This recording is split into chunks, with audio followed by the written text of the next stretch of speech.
Here comes the news of the week.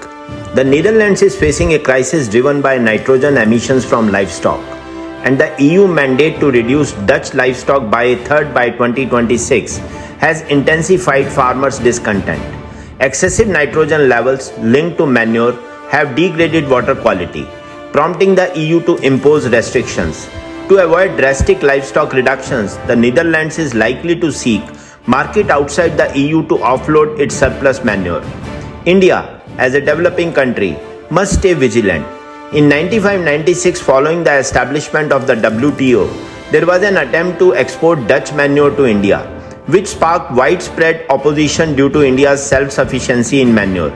Concerns revolved around environmental and economic implications, especially with Dutch manure's semi-liquid form and antibiotic content posing groundwater contamination risk.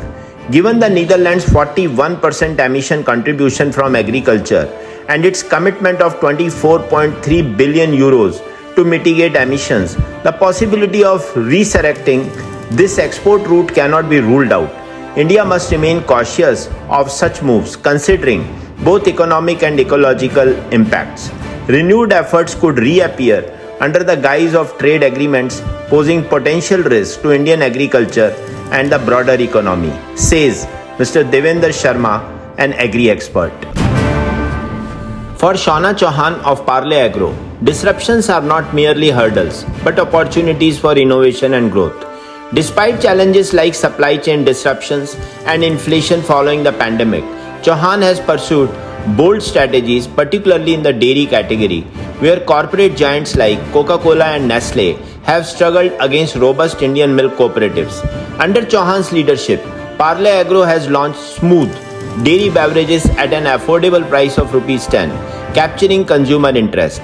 Focused on distribution and expanding production, the company is investing in new projects in Vijayawada and Gwalior to meet demand.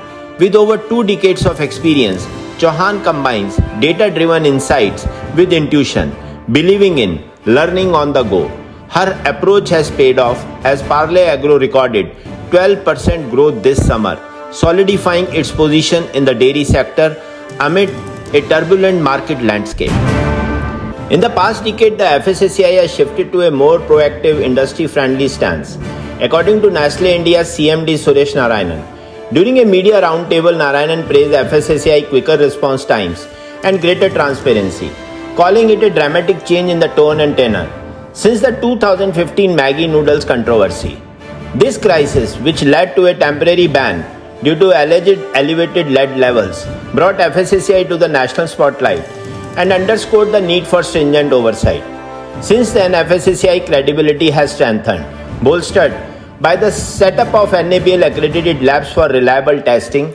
Nestle's relationship with the FSSAI remains cordial and respectful despite recent product testing such as sugar content analysis of Cerelac. This year, Nestle introduced 14 new Cerelac variants and saw closure of the ₹640 crore Maggi damages case, marking a new chapter in its India journey. October was a milestone month for the Karnataka Milk Federation and its Nandini brand, with record-breaking sales of 722 metric tons of sweets due to Dasara and Deepavali. Nandini's popular offerings including Mysore Pak, Pedas, Barfis and Laddus contributed to this peak, surpassing last year's record of 400 metric tons. KMF's effort to double sales this season included securing bulk orders from various institutions for employee gifting, which accounted for 50% of sales, while the rest was sold at Nandini booths. Customer loyalty remains strong, with many considering Nandini sweets a reliable choice for festivals and gifts. In October, KMF achieved a total turnover of ₹175 crore. Looking ahead, KMF anticipates additional orders during Christmas and New Year, continuing the positive trend. Following success in Mysuru, KMF also plans to launch its Ragi Ambali in Bengaluru by summer of 2025. Country Delight, a direct-to-consumer food essential startup, has secured ₹200 crores or $25 million in venture debt from Alteria Capital to fuel its expansion, capacity building and brand marketing. Preparing for its IPO, co-founder Chakradhar Gade highlighted their commitment to providing fresh, unadulterated milk and other essentials to Indian consumers. The startup saw a 46% revenue growth in FY24, reaching rupees 1380 crore driven by increased subscribers and rising sales in non-dairy products like fruits, vegetables and pulses. With a daily subscription model, Country Delight serves around 1.5 million users across 15 cities, offering items like milk, curd, eggs and bread. Founded in 2015 by Gade and Nitin Kaushal, Country Delight has raised about $200 million across 18 rounds and is valued at over $800 million now. This latest funding marks Alteria's third investment in the startup this year, supporting its strategic growth towards an eventual public listing. The World Economic Forum has named Mengniu Group's Ningxia factory a lighthouse network facility, the first in China's dairy industry, and the world's inaugural liquid milk factory to receive this honor. This designation highlights the factory's role in leading digital and intelligent manufacturing.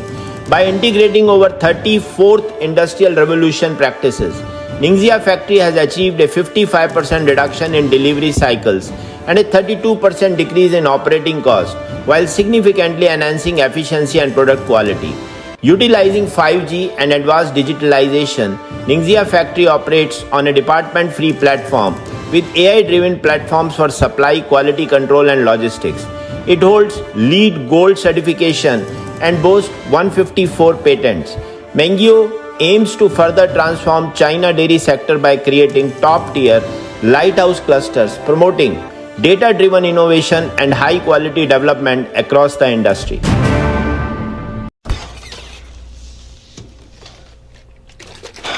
We're out of milk. Are you kidding me?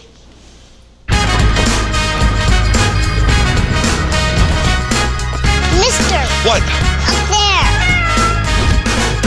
I'm sorry, honey. Gotta go. Lean on me when times are bad. And when your day comes and you're down in the river of trouble about to drown. Just hold on. Cause I'm coming. Hold on. Milk. Cause I'm coming.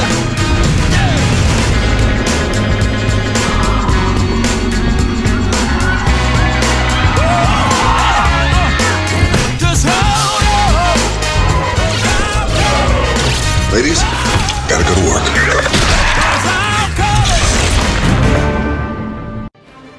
Here comes the Market Watch section. At NCDFI auctions in India, 3,260 metric ton of SMP was traded at an average rate of Rs 222 per kgs and 1,105 metric ton of butter at Rs 373 per kg in October 2024. The Global Dairy Trade Index increased a massive 4.8% points this week on the run-up to Christmas.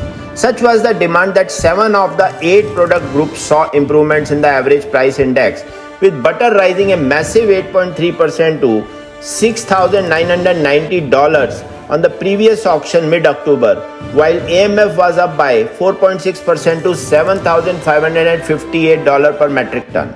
WMP and SMP both improved by 4.4% and 4% to $3,713 and $2,850 per metric ton respectively. The only product that saw an index reduction was lactose, which fell 6.1% points to $843 per metric ton. The Indian domestic market is witnessing robust momentum with firm prices in butter and ghee, bolstered by high post-Diwali demand due to the upcoming wedding season. While slight stability in SMP prices is anticipated, the substantial SMP stockpile and increased milk production during the flush season are expected to check the SMP prices throughout the last quarter of FY25 also.